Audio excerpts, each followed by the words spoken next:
Hello everyone. Here. Hello. So today we're gonna do something quite fun. It's the about ancient Egyptian poem. It's a poem that I'm gonna translate, and it's called the Complaints of Khakheperre-seneb. Khakheperraseneb.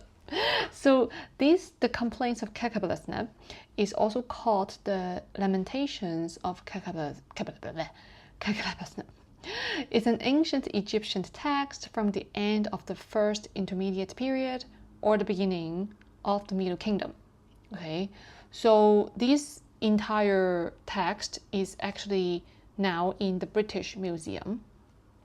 Yeah, the hieroglyphs. Okay, that is scribed onto the tablet. Is in the British Museum at the moment, and you can search.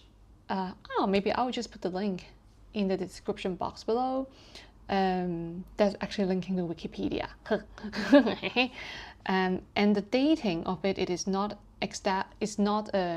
like accurate the exact dating of this piece of writing, but it's actually near that time period. All right. And it actually is talking about how this scholar tells a story of suffering. And what I found, now here's very, very interesting, because the translation in itself can be quite different when it comes to how different individuals interpret it, right?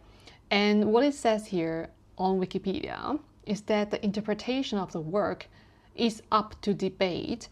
Scholars believe that this piece is either a literary composition or a work about the issues in Egypt surrounding this poet at the time. So from what I translate, it actually talks more about how he, I suppose it's he, how he felt being so not able to speak the truth that he already sees. Yeah, that he sees, okay, but he's not able to speak it. And so that causes him a lot of suffering, and in a way that is so hard for him to express it, okay, because no one really understands him.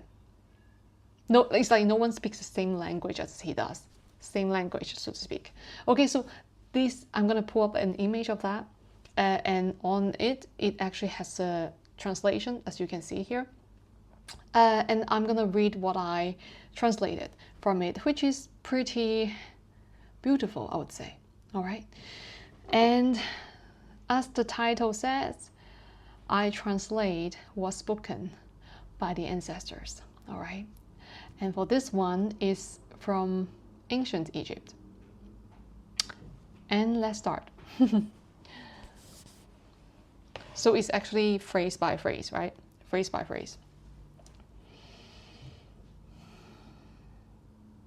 The Complaints of Khakheperre-seneb from ancient Egyptian, Middle Kingdom, the 19th century BC.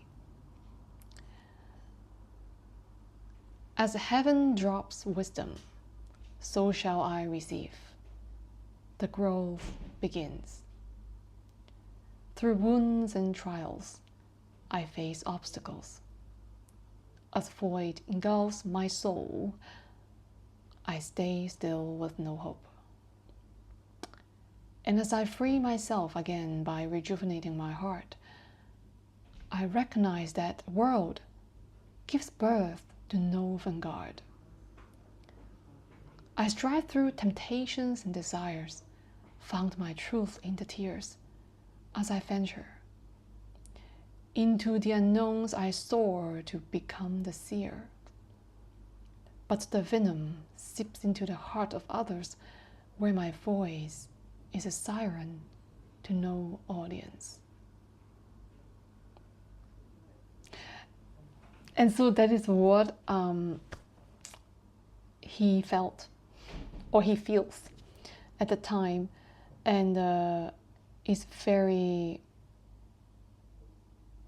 much of a suffering to him, because he really finds no resonance, I guess. And so ancient Egyptian language is not very much spoken as is written. So it is in a way that is more of a visual representation of how they want to express themselves. And so that's why it's hieroglyphs, right? Hieroglyphs. And it is not actually written in a systematic way like Sanskrit.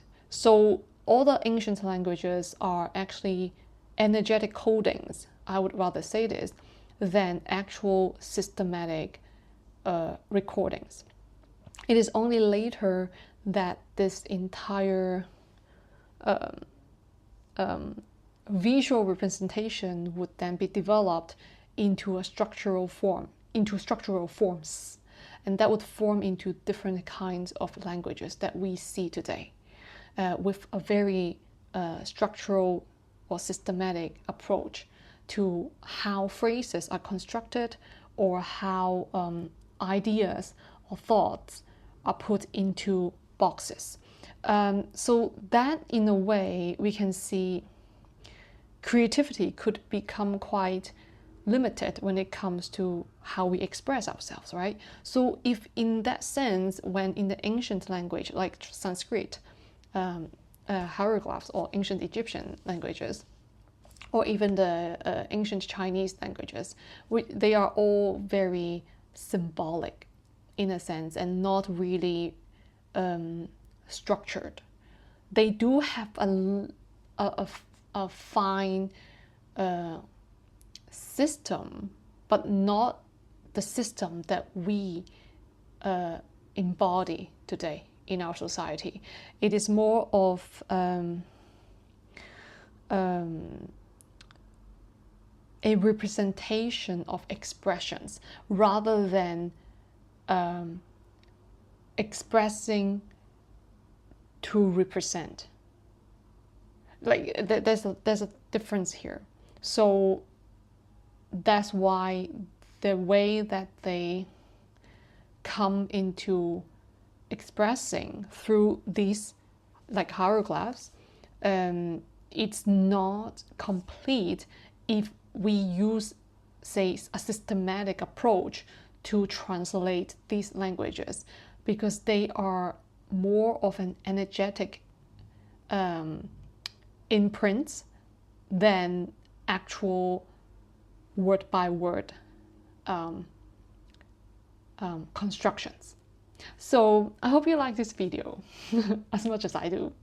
And yeah, if you like this kind of video, please give it a thumbs up, or share it to your friends who might also be of interest to this kind of videos, this kind of content. And yeah, and if you would like to support me more, or in other ways, or gifting me, please feel free to donate to me through Patreon, and that you would be able to see it in the description box below. Okay, and also I would also attach the Wikipedia page to it. Okay, so I hope you enjoy your day, and I will see you in the next one.